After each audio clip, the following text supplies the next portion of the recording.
Hi, welcome to Happier Ladies. We're sisters who discuss all things related to work, family, and personal growth. We draw inspiration from everywhere, especially from you, our listeners, to keep moving forward with joy and laughter in the big adventure that is life. 1 week at a time. I'm Azizi Williams. I live and work in the LA area. I'm a mom of 2 adult children, and I'm an education professional in the independent school world. I'm here with my sister, Malika Amandi. That's me. I'm a SoCal native living in Western Massachusetts, a mom of 2 littles, and I work in higher ed. In this episode, we'll recap our favorite moments from the Happier with Gretchen Rubin podcast and the Happier in Hollywood podcast, hosted by Liz Craft and Sarah Fain. But first, Malika, I have a recommendation. Yes. A media recommendation. So I read about this reality show in a magazine because I like magazines. And it must have been the Magnolia with Joanna and Chip Gaines. Oh, yeah. Because this show is on their network. It's on the Magnolia Network. And it's called Back to the Frontier. You can find it on HBO Max. And they follow 3 families. And these families have to go back to, it's like the 1870s, 1860s, I think it is, as though they are a part of a westward expansion and homesteaders. Right away, just right out the gate. And so the first episode, you're like following their lives. Oh, man. In modern day. And one of the families has 2 teenage daughters and 1 son who's like 6th grade or something, 5th grade. And then the other family has an older teenage son and a younger son. And then their grandmother gets to come with them for part of the time. And then the other family's 2 dads, and they have 2 boys who are pretty young. Maybe one is 6 and maybe one is like 8 or 9 or something like that. And so you see their transformation. Like in the first episode, when they arrive, I think the location is in Colorado, somewhere like rural Colorado. It really feels like, that's the one thing. It's stunning. It feels like they really are remote. Around each cabin, there's nothing else there. It's just like prairie. And so they have to, when they arrive, turn in all their devices, take off all their jewelry, take off all their makeup. And it was interesting because like 2 of the moms immediately started crying when they had to take off their makeup. And I thought, that is so fascinating. I don't think I would have that reaction. Going to jail. It is, but it's like, what does that represent for them? As someone who does not wear a lot of makeup, this would not faze me. Like there's nothing to take off. But it maybe if something. They said like, take down your braids. Maybe. We'd be there. Maybe. So yeah, the first day, like as the reality hits them of what this means, because it's for the summer, it's like several months that they are engaging in this endeavor. And then they have challenges. So in order to get their land, they have to stock their pantry. They have to have enough money saved to be able to buy their land deed or whatever. And then they have to have like the other people vouch for them that they could survive. And the other people are like the other families. And so anyway, I don't want to give too much away, but it was really heartwarming. And I felt like all the characters had their own arc. And now I know this is like produced and there's behind the scenes to this, but I feel like that's what makes a good reality show when it feels really beautiful and it feels like they're actually being moved and having revelations while they're out there. So I highly recommend it.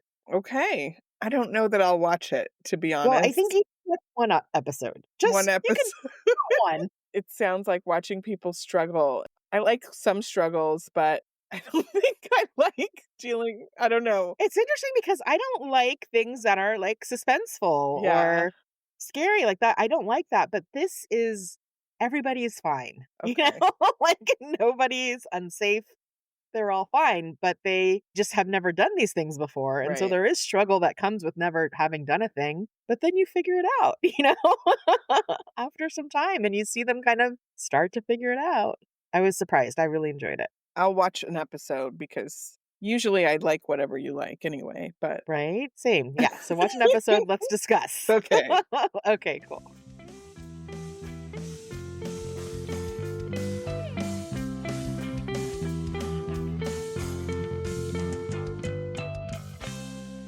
Malika, what happened on Happier?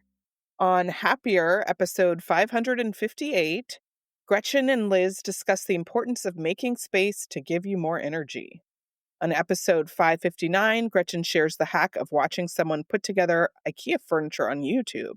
They both discuss the benefits of throwing a party, and Gretchen gives herself a demerit for not getting food puzzles for her pets. On More Happier, Gretchen and Liz chat about immersive experiences, algorithms, and clearing counters. I completely agree with Gretchen, and I like how she says this, that you should make a space for everything. Mm-hmm. That could mean getting rid of something or maybe purchasing a container to put something in, although she really goes out of her way to say don't buy things, to add more clutter. But I completely agree. And I've said this before, but closets and all of these spaces, they're like gardens that you have to tend to Mm, because you do it once and you're so proud of yourself and you're like giving yourself a pat on the back. And then a month later, I it's know. you're back, not maybe to square one, but you have to tend to it. We got all these plastic bins for Indigo's toys in the living room Ah, because they were just like overflowing from these nice kind of Montessori style baskets that I was just like into at one point. And I'm like, I just need Tupperware. I just need right. big You just clear you need things. to be able to see You what's in need it. You just plastic. need a lot of Sorry. space. Yes. And my friend Jenna, listener of the pod, she came and this is right around when Quincy was born, asked if there was anything she could do to help. And I was like, yes, these toys. She put labels on them. And for like 3 days, it looked so nice. And Indigo's like, who did these toys? Who cleaned my toys? And Just then, to, like I had a system. and then slowly but surely, all of those bins got dumped out. Of course, that's what he's going to do to find a toy, and Yes. then they just get put back in random order, and then those Oh just got boy. stacked. And it's like, okay. I mean, it could work, but we'd have to do it every day. You'd have to do it every day. The sorting. Yeah. Oh, all the little pieces. It's a challenge. And I'm thinking about my closets, like in my bedroom. Mentally, it's been on my list. I know I have to tend to it. Yeah. I know it will happen, but it's just so frustrating. It doesn't stay the way you want it to stay. Yeah.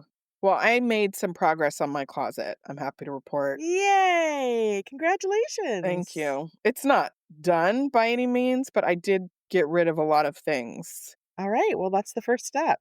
And by get rid of, I mean I move them to a bag that's in my car. Wait, but it's in your car. It's in the That's car. progress. Like for me, getting rid of is like putting it in the garage, but yours is actually in the car. That's great. Yeah. But it does seem like, yes, it should be a habit and a system. Like it's never one and done. No, it's never one and done. I'll tell you one hack that I have is that I leave a grocery bag in the closet at all times so that it's just easy as I'm thinking about something that I don't want anymore. I just immediately put it in the bag. That's Like, smart. don't hang it back up again. Don't put it in a pile somewhere. Just put it in the bag. Once that bag is filled, it's going to go out. Hmm. So that's a system that definitely works for me. So on More Happier, they talked about what does your algorithm say about you?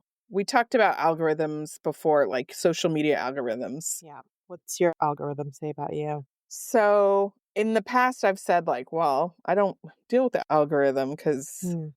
I don't use social media.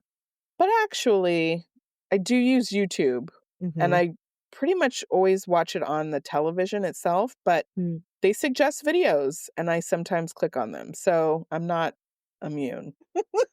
I am a You are part of human. the system. You don't use Instagram at all?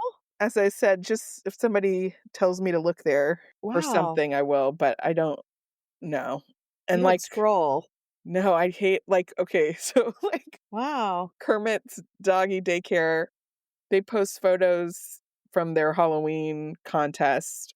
They only post on Facebook. That's where their Oh. news is and everything. And I just like really wanted to see Kermit's costumes. I saw them because I sent him to daycare, but they have like you, a fun you put them on Halloween him. backdrop and everything, and to see how he was doing in the competition. And it's like I open Facebook and then like as quickly as I can, I try to just get to the Yeah. thing. Like I don't want to look at anyone's stuff. I don't want to see. Inevitably, there's something that pops up on the homepage and you're like, oh, so and so is married. Okay. I don't That's want to enough. know. I I don't want don't to need to know see. about people. But with YouTube, what does the algorithm say about me? It says that I am interested in like physical paper planners and That product tracks. Yep. that tracks productivity, apartment and house tours, a lot Mm. of like interior design hacks, but Mhm. also like just people's beautiful bespoke, mostly smaller spaces, Mm. a lot of apartment therapy stuff. Yes. And then there's like silent vlogs of people just like a quiet morning in Denmark of somebody like making breakfast in her apartment without saying anything, but lots of different angles of coffee and oatmeal and then like looking out the window. Looking out at the weather, kind of dark. And then there's kind of from all over the world I get those types of vlogs. Wow. They're so relaxing. I don't wanna say I don't like them, I do like them, and I followed Nami because you suggested it, and I occasionally will watch, but you have to really watch, like, you You can't do do. other It's not things. passive. That's the point of It's YouTube kind for of a me. treat for me, those ones. Oh. And then there's several, like, moms of little kids. Mm, mhm. Those have gotten me through sometimes, to be Mm. honest. What does that do for you? Well, there was one in particular, it was, like, a mom that had 4 boys that were, like, under 4, Mm. and I think the youngest one, when I started watching, was Indigo's age. I think I was watching this when he was 4 months or something, and I was at home with him feeling, like, overwhelmed, and then I Mm. would watch this vlog and be like, "It's okay. I can do it." You can do it. Because she had 4 kids, 4 little babies, and also just, like, I think I felt less lonely in what I Aw. was doing.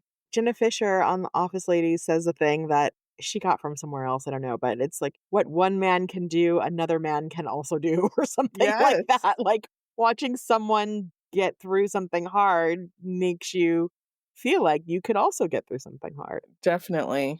So, like, mom, little kid content, baby classes, people singing with their It's babies. interesting because that's not, like, escape for you, though. No, it's more like education Mm. or, like, Mhm. I'm learning things and getting Mm. ideas. And then this is what the algorithm gave me recently, which I thought was so fascinating, is this video or it's a channel where this woman just sets up camping equipment Mhm. in silence Mhm. by herself in really beautiful locations. Mm. So she drives in. Well, the first thing you see is her in this like tricked out tent connected to her Jeep in the rain with like all of this like fireplace inside and it's crazy. But you see this person inside enjoying it and then it fades to black and then you see her do it from the beginning. So you kind of know she's going to set it up, Mm. but she just like with such confidence doesn't hesitate in the rain putting this tent up by herself made me think of the tent that you and I put up I when our know. How come no one when was we there went to film us? camping. That was quite a harrowing feat that It was we not put like it that. together. A 10-person tent by ourselves as, like, the sun was setting Yes, unexpectedly. Yeah, no, that's fascinating. I don't want that, but, you know, I was just talking with mommy the other day, and she was telling me about how happy daddy is when he goes to REI. Like, she oh was so yeah. surprised because I guess it's been a long time since they went there. Huh. They're provisioning for the trip to your place. Martha's Vineyard, I know they're gonna have more winter clothes than I do. She was describing all of the layers that they purchased, but she was You like, "Your don't need father it. was so happy at REI." Hmm. I bet he would like that video. I bet she's got Oh, gear, I should send it to him. right? Yeah, Send it to him. that's funny. What does the algorithm say about you is easy? I mean, we've talked about this. I am a person who passively scrolls on Instagram, and I love pets who are snarky, who have like funny narration. I love fashion, plus size fashion, and seeing what people are wearing. A little bit of Disney. And also, oddly, Malika, as I was like, scrolling and thinking about like, what is here? I have a couple of folks who have lots of kids, how they feed their family of 10. Mhm, mhm. There's something just about, I don't know, what is it about like having lots of kids and having it all organized? And I don't know what it is. I don't need that. I guess the family, I don't know. So that's something that happens in my algorithm. But also, I have quite a bit of history. Hmm, I love looking at early photographs of cities and of people, like the very early videos of New York City. And there's a couple of channels where they colorize old photos. And then there's also someone, I should find out her name, but she tells stories of the people in famous artwork, mostly hmm. monarchy. And so she'll have a painting up and then she'll describe their life or talk about a story in their life or something. Or she'll talk about what they're wearing. Like she did a whole thing about the beaded headbands that you see in Hmm. paintings and like where that started and how it evolved. And that's fascinating to me. History. Who knew? But I was thinking there's got to be a way to have the algorithm work for you. And I guess you're doing this a little bit with your watching how parents, parent young children. Mhm. But thinking about what my goals are when I establish that for 2026, and then how can I hack my algorithm to support me reaching those goals? Mm, There's mhm. gotta be a way to, like, actually actively search for those things, and it's gotta be the things that you don't naturally gravitate towards, so not, like, aesthetic things or funny things, but things I mean, I think for me, I'm thinking about the things that maybe are harder for me to accomplish or I don't know. I'm with you. I think it will be easier than you think. Yeah. Like, you just search for those things and I know, like those I know. videos. It's not hard to find it, but the trick is to keep looking at it so it keeps Right. serving it to you, right? And I'm gonna try that out. I think that's a way to make the scrolling work Especially for if you. you follow those Right, people. right. If you actively follow them, then it will definitely come to you. Yeah. Yeah. But Gretchen asked Liz if she got the Mary Tyler Moore trick shot video, and I definitely got that, and it was delightful. When she described it, I was like, I saw that. I Because another haven't. thing I get in the algorithm, Lika, is old Hollywood dancing. Oh, really? Like, do you get that? Like epic No. scenes from like 1950s and 60s, like the dance numbers. And that's so fun. No. I don't know why I get that. Yeah. They talked about in this episode clearing kitchen counter clutter. And that's definitely going to go on my list. Every surface is covered with things. Mm, And I know that it is not my kitchen, it is my husband's kitchen. It's Grayson's kitchen, so most of it I'm not gonna touch because he has everything the way that he wants it, and I mm. don't wanna disturb the meal making, but I do have a little bit of real estate on one of the counters, and I'm going to clear it. Okay. So you wanna be less involved in the kitchen. Well, no, it's just that I want things to be in drawers. Like, Yes. everything doesn't have to just be out. Yeah. My condiments have crept out onto my kitchen counter. It doesn't need to be there. So I have plenty of space elsewhere that I could utilize. Yeah. I'm with you on that with the kitchen counter. It's hard though. Like, we don't have a ton of storage in the kitchen. There's like the Yeah. pantry that's kind of on the other side, but I don't like carrying appliances back and forth, and Hmm. it is what it is right now. But the times when the counters have been totally clear, it really does make a difference. It really does like calm you down, right? Yeah. It Outer really order, inner calm. it works. It definitely Yeah. works, but it's hard to maintain. Back to the closet being a garden thing. Yeah. But your kitchen, you really don't have space. You don't have a lot of storage there. I get that.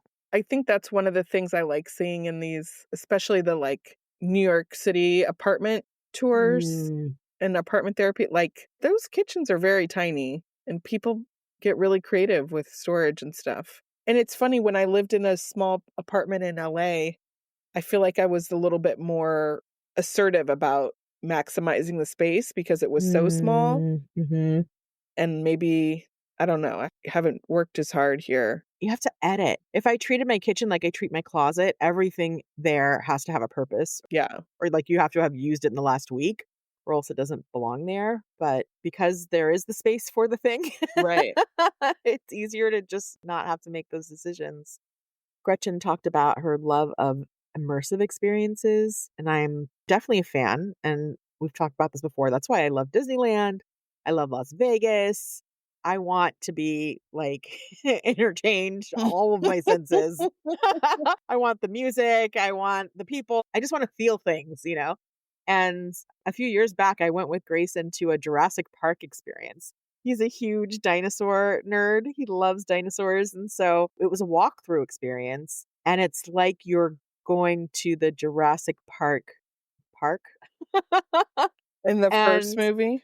from the first movie, Okay. I think it was like a spin-off situation. It wasn't like exactly the movie, Okay. right?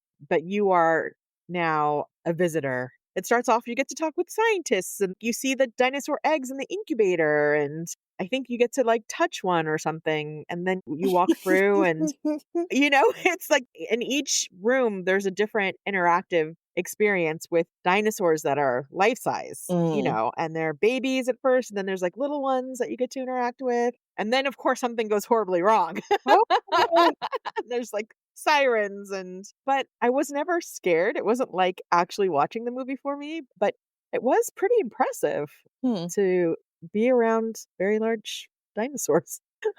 What were the actors like? What were they like? They were good. They were good. I mean, what do you mean? What were they like? Like, they felt committed? Oh, yeah, they were committed.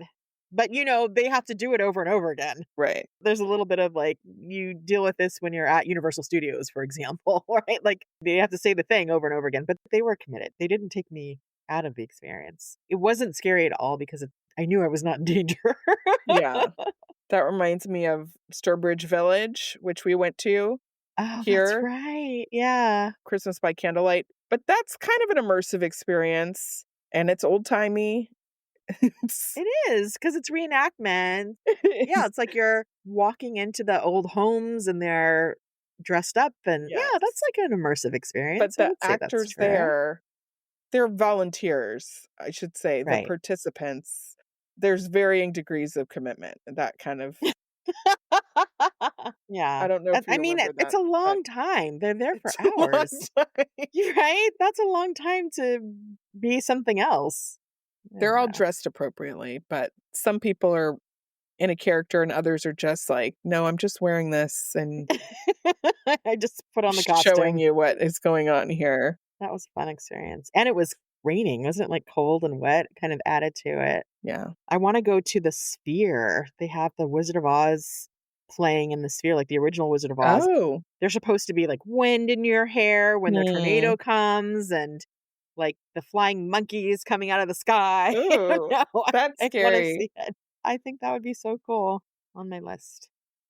In episode 559, Gretchen talked about watching YouTube to learn how to put together IKEA furniture. Like instead of dealing with the Yes. directions, you can just watch someone else do it and maybe that's more effective. And putting the IKEA furniture together is a whole like rite of passage and you go through so many emotions. There's like ups and downs. You want to give up, you stick with it, and then you feel like this sense of accomplishment when it's done. But it's a lot of work. I remember when I was first dating Grayson early in our relationship, and my oldest daughter, Ilea, actually, she put her own IKEA bed together and she was so proud of herself. Hmm. I think she was like in eighth grade or ninth grade, and she had her heart set on this particular bed and she did it. And it was fantastic until it fell apart. And then, like, a few months later, something wasn't quite right with it. And I didn't know what to do. It could have been like 20 steps in, something Oh, didn't happen right. So I didn't know what to do. I told Grayson about it and he's like, okay, I'm going to come look at it. I'm going to see what I can do. He came with his tool set and he went into the room. He just like assessed the situation. I think I had the directions and I had the little tools that they give you. And so he yeah. like put the directions on the ground and then he just started taking everything apart Mm. and then he put it all back together. Started from the beginning. From the beginning, he just took every piece apart and I just sat. I was like, "Do you need anything?" Like, I've never seen anybody do this before. Usually there's a lot of talking and yelling and like, "Get me this, get me that." And I was like, "What can I do?" He's like, "No." He just wants it quiet. And so I just Yeah. sat in the back and I watched him take it apart, and then put it all back together again, Malika. I fell in love with this man. I was like, he is so handy and he can actually do things that matter. I loved it. And it worked. He fixed it. It was so impressive. There's a funny joke in New Girl, I think it's in season 1, about like a guy will never put together furniture for a girl unless he's interested in her or they're in a relationship. Yeah. And I think there's some truth there. That tracks. It's like picking up someone from the airport. That means something, you know? Yeah. That's a relationship. So in this episode, they also talked about the importance of having a party, which they defined as an event that has like an official invitation. And I think they said more than 8 people makes it a party. Like, that's the difference between a party and like a gathering or a get together. And it's funny as they started talking about it because they were talking about a theme, how special it is to have a theme for a party. And I immediately thought, oh, wow, we can have a party when we watch the finale of the British Baking Show. Mm. Because we are not watching, right, Malika? No, I The haven't watched finale. it. I haven't We're not watched it. watching it. We're going to watch it together. I almost over did this week Thanksgiving as break. easy. I was Do gonna not, text you, Malika. like, I just really need this right now. Here's the thing. I know who won. I'm pretty sure because it was in the New York Times as I was Oh. scrolling. It was so rude of them to do that. But anyway, I'm still not watching the episode. So we can have a party. I feel like I could guess based Right. on It was one of those seasons, you how know. things have been going. Every now and again, there's a season where you're just like, oh, that's clearly going to be this person. And I think it just is. But anyway, I thought we could have a party. But then they were like, it's got to be more than 8 people. And I was counting how many of us there would be. And there's not 8. And then they're like, not your family. I'm like, oh no. It's just your family. It's just the family. And we're less than 8. It's still a party. You think it's still a party? I do. I think if there's a specific occasion, and maybe it's like a 2 out of 3 situation, you know? But like if there's special food, if there's a theme, if there's a signature cocktail or something, Okay. it's a party. Well, then let's have a party, I say. We'll put it on the agenda. It's going to go on the spreadsheet. British Baking Show finale party. Maybe this will be the beginning of a tradition. So we'll have to think about our signature cocktail and special food. Gretchen talked about how much her dogs love like treat puzzles and how she wants to start doing more of them because she knows that they like them, but she just hasn't taken them on. Do you have these for Kermit? I feel like I've tried some. He likes them, but also I don't know. It's on us. We've given up, or like he's so low on the hierarchy of whose needs get met in the house, unfortunately. His basic needs still get met, of course, but he's fine. Also, there's all the food that falls from the floor that he gets really to enjoy. cleans up that right? way. He's doing okay. But like special toys, we used to have the Kong. Oh, yeah. Mm-hmm. And he would always use them and get into them, but it's like the closet or anything else. You have to keep tending to it. That's the repeating part, like the doing it again and again. It's hard. It's a hard part. Now, okay, so what I do every day, it's kind of weird, but I hide Bo's treats. I call it his breakfast. It's just like chicken treats or whatever. I've seen you do it. I do it every day. We've been doing this for years. I hide his treats in the pillows and cushions of the couch. There's only like 3 of them, and they tend to go kind of in a similar location, but he loves it. He like hops up on the couch. He's like sniffing around under the pillow. So the couch is his food That's puzzle, funny. which is so weird. Oh, it's so weird. So we do that. I do have the food puzzles, but he's so fast. They don't work. He just gets the food. Like he just uses his paw to open up the thing or slide the thing over. He's pretty smart when it comes to food. But what is fun is taking a dish towel and putting treats in the dish towel and then wrapping it up and folding it in different ways and then put that in another dish towel and then put that like under the table, under like the coffee table. And that takes him longer, but he will then get all the treats. I wonder if Kermit would go for that. I bet he would. Plus, Kermit took his sniffing class, right? That's true. We did do that. He's like an advanced sniffer. Okay, let's take a break. And when we get back, we'll discuss Happier in Hollywood.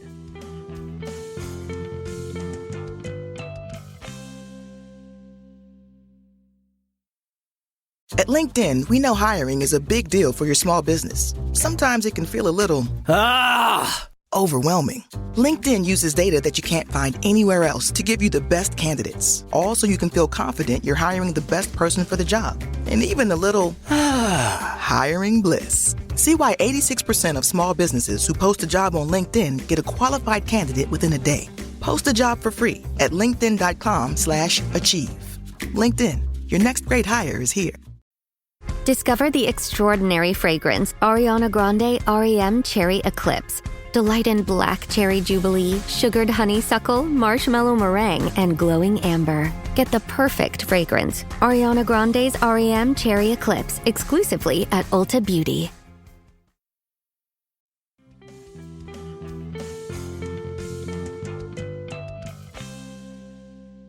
And we are back. Azizi, what happened on Happier in Hollywood? On Happier in Hollywood, episode 442, Sarah and Liz share their personal horror stories. On episode 443, they discuss work with a pitch coach, and Sarah encourages listeners to talk to strangers. All right. So, personal horror stories. This segment was very funny. What is one of your personal horror stories? I've talked about it once, but I have fallen on the sidewalk in very public places twice. I will never forget. The first time it was like the ground was a little uneven. I think I had a pastry in my hand. I was by myself. I was near Old Town. It's like slow motion. Yeah. You're walking and then it's slowly, you're like, oh no, this is happening. This is happening. And then I was on the ground and someone walking by was like, are you okay? And it was fine. Thank goodness. Ugh. And the second time I got out of my car, I was going grocery shopping with Sinai, and I walked around to walk onto the sidewalk and like didn't lift my foot up high enough. And then same thing. Oh no. Fell down. And this time my daughter was with me, starts laughing. It's like, are you okay? But it's embarrassing. But you didn't have any injuries. No injuries. Sure, ego. I think the second time I got scraped a bit because the sidewalk was so high, but you never want to be on your face. No one wants to be on the, like, flat on the ground. That's not a place you want to be. Oh, that was terrible. What about you? Okay, so there's two that come to mind. So one was with the first and I guess only time I was traveling alone with Indigo. When I came to LA, he was about 5 months or something. So this is on my flight back. I was taking a red eye, and I think he was 5 months. So the flight was really late. It was like at 9:00 at night or something. I was really worried about his bedtime and thinking through all of the logistics. I watched all these YouTube videos about flying alone with a baby. And so I was kind of anxious about it anyway. But there was this nursing room near the gate that was like not a bathroom, but you could just hang out in there. And it was quiet because the airport was really loud. And so it's like, okay, this is great, because I'd gotten to the airport so early. And basically my flight, it had been delayed. And so I had even more time before we got on the plane, and Indy was like waking up and crying. It was just like, that was a horror story in and of itself. Felt so bad. Because I was in this little room, I didn't hear them announce that the flight went back to the regular time. It had been delayed like an hour, and then it was back an hour. And when I came out of this room, I heard my name on the intercom. It was one of those things. Oh, no. And I was just like, oh no, like I had to like get the stroller, I had all this stuff to like break down, and was like running to the gate before they closed it. And they're like, are you Malika? Blah, blah, blah. I was like, yes. They were saying my name wrong, and like, we've been calling you. And I was like, I didn't hear it. There's no intercom in that room. That's So then I get on, I'm the last one to board, and the seat, this was not a Southwest flight, which I usually fly Southwest, so I didn't have to find a seat, but it was in the very Thank first goodness. row, which somehow I had picked for some reason, not really. But you can't have anything in the front row with you. Exactly. So like, Oh, I get in the front row and they're like, you can't have that bag down here. It was like the diaper bag and everything. Because I was on the window, like the person next to me, God bless her, was like a mother with her like 12-year-old son. She's like, "Do you need me to hold the baby?" And I was just like, "Yes." That was like my biggest fear, is like I was gonna have to ask a stranger to hold the baby, and I did, and it was fine. But like my bottle fell down and rolled under the seat, like 2 rows back. It Oh, was just, it was like worst case scenario. it was, Is all the things that you hope it never happens when you're traveling, yeah. and especially with a baby by yourself. That was one. The other story is like this was in my early 20s, and my like wistful, very open, wanting to meet somebody. This is like I think it was on eHarmony or something, like Mm, pre-internet dating, pre-smartphones. Anyway, I was at a coffee shop near a seminary school, and I like saw this cute guy who was like doing some kind of seminary studies, and I felt like I think I want to talk to him, or I don't know. wow. I like wrote him a little note Oh my gosh. with Who my were email you? address. I don't know, the early 2000s. Anyway, so this guy emailed me and was like, "Oh, I didn't see you. I didn't notice you." Wait, Malika, hold on. So did you hand it to him? How did you get your email to him? What happened? You skipped that part. I think he went to the bathroom or something, and I left a note on his You table. like waited for him to go to the bathroom and you slid a note and then ran away. Okay, got it. I'm all caught up. And so he emailed me and was like, "I didn't notice you, but I don't know, something friendly." And like, kind of, "Do you have a picture of yourself?" or something like that. It wasn't sketchy. It didn't feel Okay. inappropriate. He asked for your picture in a non-sketchy Yes. way. And Okay. so, and again, this is Over email. Got it. pre-smartphones. Like, Okay. even to just have a digital picture of yourself was like not a given, you know? Right. Yeah. Anyway, I found a picture of myself and I attached it and I sent it. And then I never heard back from this person. And I kind of was like, "Oh, I guess I didn't like the picture." But I like went to check the email to like make sure I sent it. And I opened the attachment, and it opened, and it was like the size had not been adjusted or anything for email. It was like this giant high resolution photo where you, as soon as you open it, you see like lint on my forehead and like like the pores under my eye. Like as soon as I opened it, I was like, "Oh, well, I get it." Like that Well, makes a lot anyway, of sense. then that made you feel a little better, It right? did, You're because like, I this wouldn't is have a terrible responded to photo. that either. Like, you had to keep scrolling and scrolling to see my whole face. Oh no. This photo of you exists out in the world somewhere now on somebody's And hard it was drive. just like, "Oh, nobody should see your face that close." That's fantastic. That's such a good story. Like, the early 2000s. Oh man. Now you can embed a photo into an email very, you know. Oh, there's like a million ways to send a photo now. Yeah, Plus you can enhance it, not to mention right. all the things you can do to it. None of that existed. No. In episode 443, they talked about having a pitch coach for their television pitch. And I love this because it just underscores something that I deeply believe, which is that experts invest in coaches for themselves. Mm, mhm. These are people who have sold pitches and Right. have produced television shows. And, like somebody in that role might feel like, "Oh, I don't need a pitch coach," but coaches always make good people better. It's so counterintuitive because you think, Yeah, "Oh, if I'm successful or if someone is successful or good at that thing, they don't need training anymore or they don't need to pay someone to teach them about it because they already know how to do it." But right. when you think about like athletes and actors and things like that, they all work with people, right? Absolutely. Like, you would Yeah. never imagine an Olympian not having a trainer. Right, of course. So, yeah, we could all use trainers, right? Can all use trainers. We should treat ourselves like Olympians. Yes. So one of my, like, fantasy careers is to be a coach to, I don't know, celebrities or politicians, like very high status people. Mm. And I read this article a few years ago. It was about Marie Kondo. It was like a profile of her. This is when the show came on Netflix. Mm.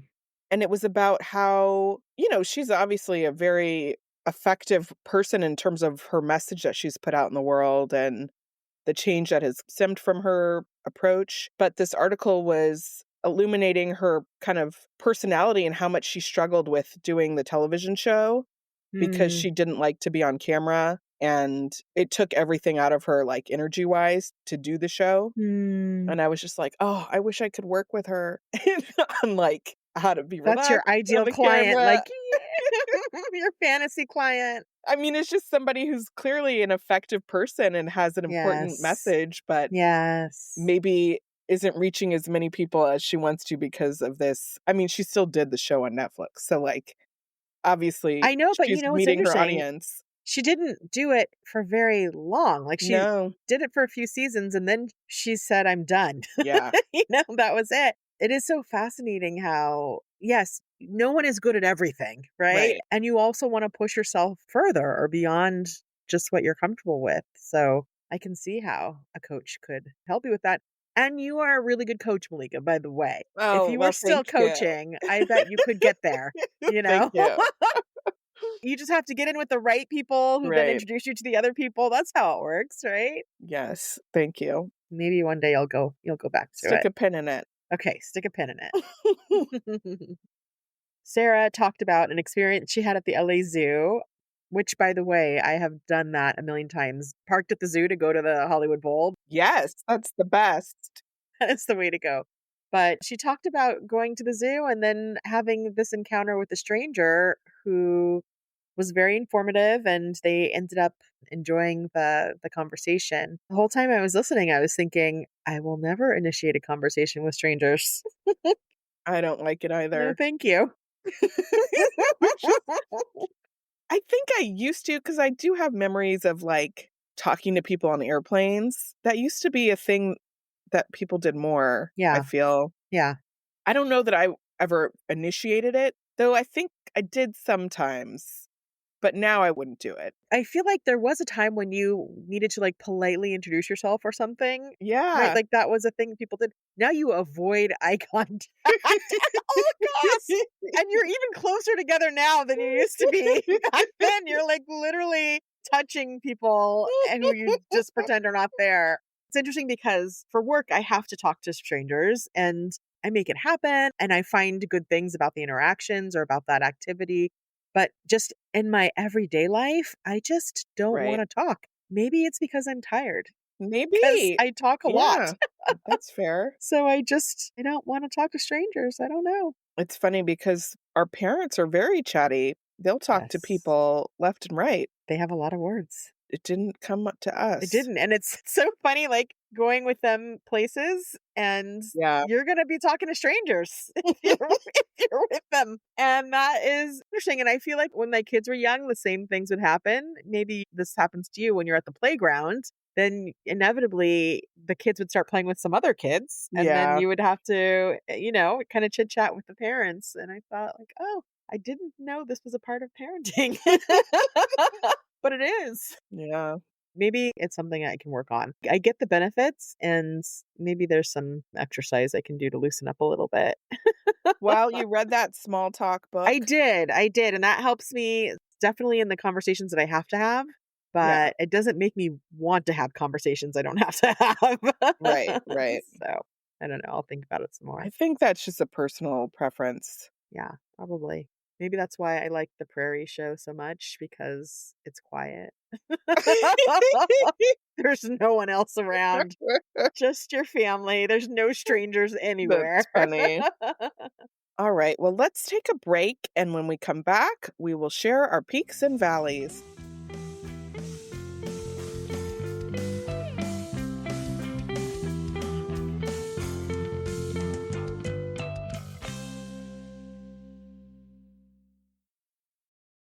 This episode is brought to you by Progressive Commercial Insurance. Business owners, meet Progressive Insurance. They make it easy to get discounts on commercial auto insurance and find coverages to grow with your business. Quote in as little as 8 minutes at progressivecommercial.com. Progressive Casualty Insurance Company. Coverage provided and serviced by affiliated and third-party insurers. Discounts and covered selections not available in all states or situations.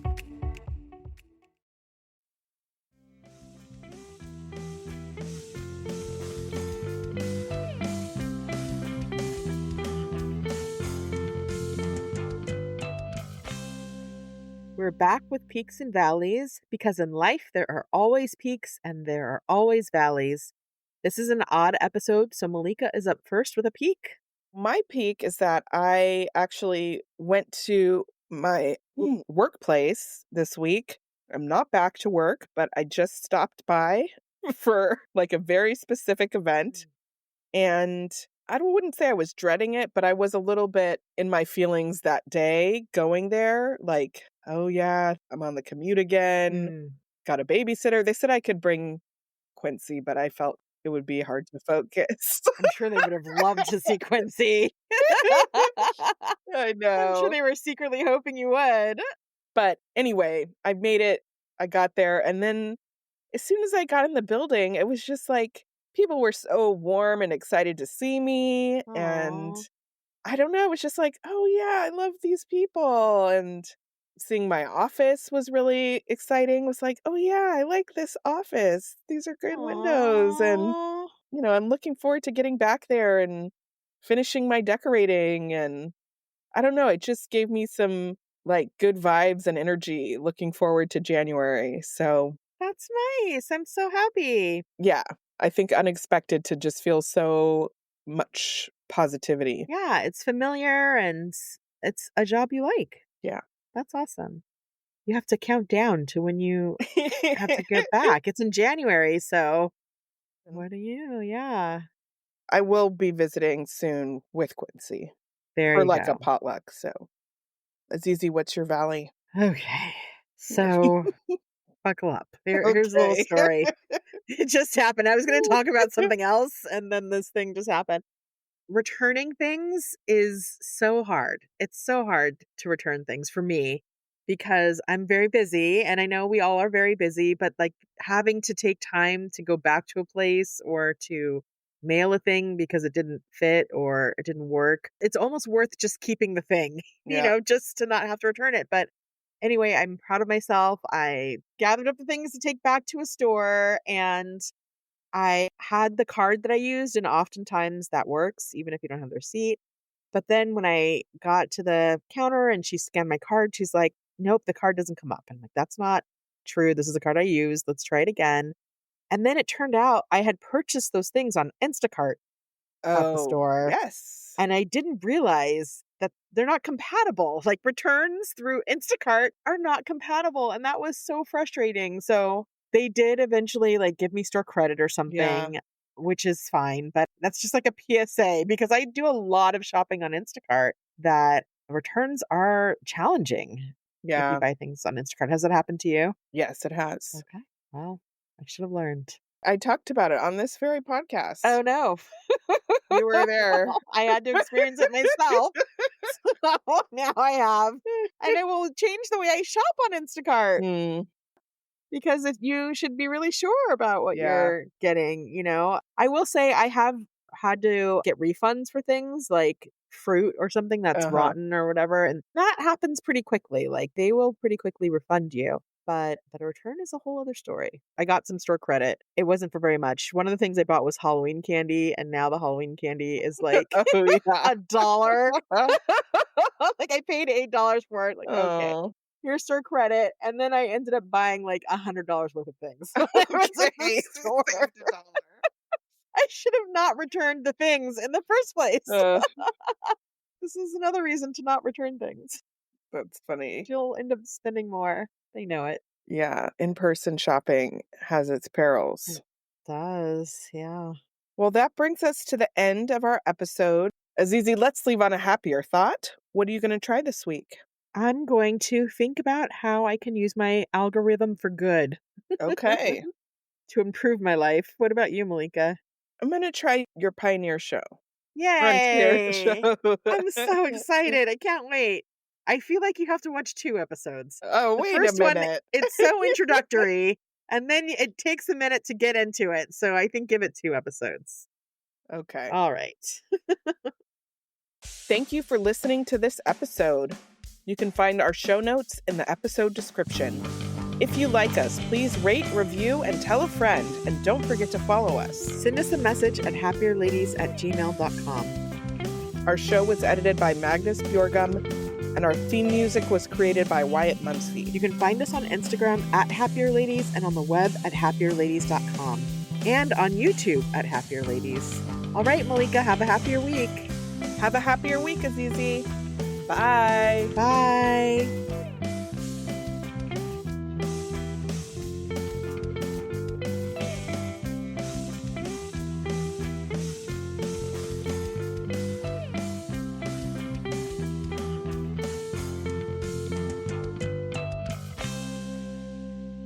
Like, I feel like I'm like leading all of these. Sorry. What happened? You were just all of your ideas. Okay. Did you not have any ideas? I just had a few. But I'll take this one. All right. This podcast is part of the Sound Advice FM network. Sound Advice FM, women's voices amplified.